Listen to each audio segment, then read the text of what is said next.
Hello, my name is Reggie Hill, and this is the EDGR 535 video assignment, Debunking Myths.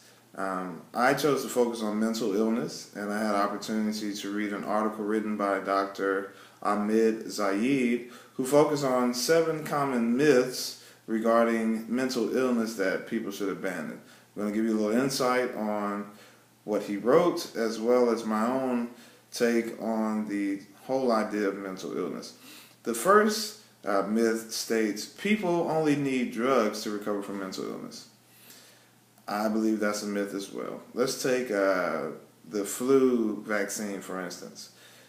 The doctors will place some form of the flu within your body so that your immune system can fight it off.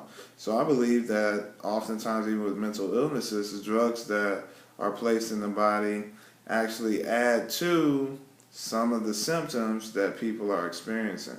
What I feel is important is developing a spiritual walk that allows you to cope with the situation of a mental illness, as well as a proper eating habit, exercise regime, and being around people who are compassionate about you and who are loving. Those are some of the ways to help relieve the pain of whatever the symptoms may be with the mental illness. He goes on to say that people with mental illnesses are dangerous. I too believe that that's a myth. There are several people in my family and some of my friends even that have mental illnesses, and they are awesome people. It's a matter of how you approach individuals that will determine the outcome that you receive. If you approach something with a positive attitude, more than likely you're going to have a positive outcome.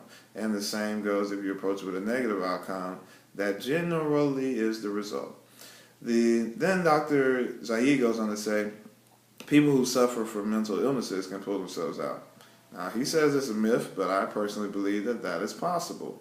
I believe that if you are strong enough to recognize that you have a problem and then tell yourself that you're going to pull yourself out of that problem, there's a great possibility that you can do it. Now, this goes back to that spiritual walk that I referred to earlier. So that is really dependent on a person's faith. So I can see where he says that's a myth. He then goes on to say that children and teens don't experience mental illnesses. I don't believe that a time frame can be set with regards to mental illnesses.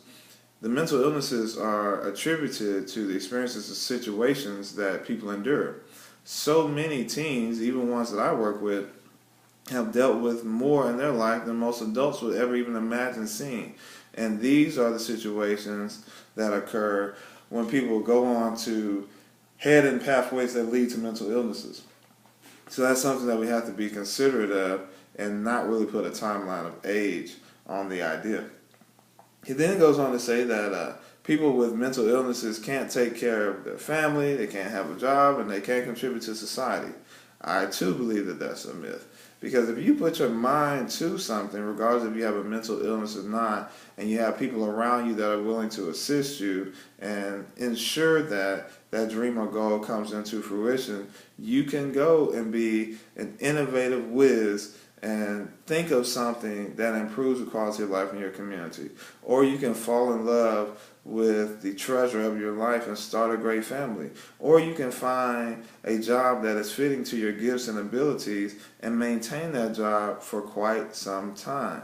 So I too believe that that's a myth. He then goes on to say that mental illness is a result of a bad relationship. Now, I believe that bad relationships can contribute to the ideas of mental illness. Let's think about a long-standing marriage that ends in a divorce.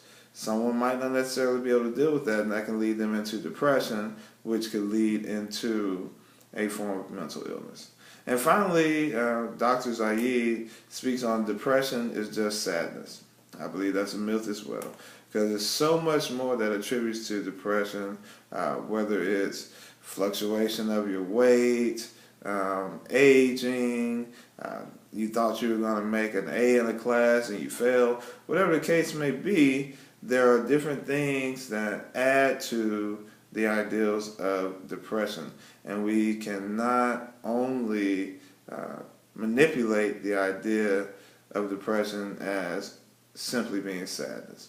So I believe that mental illness is something that is real, but I believe as well that it's something that can be cured even without medication.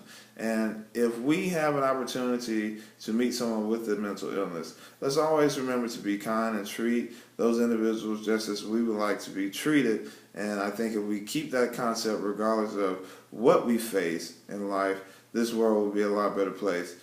Thanks for tuning in. I hope this was informative, and best wishes on all our future assignments.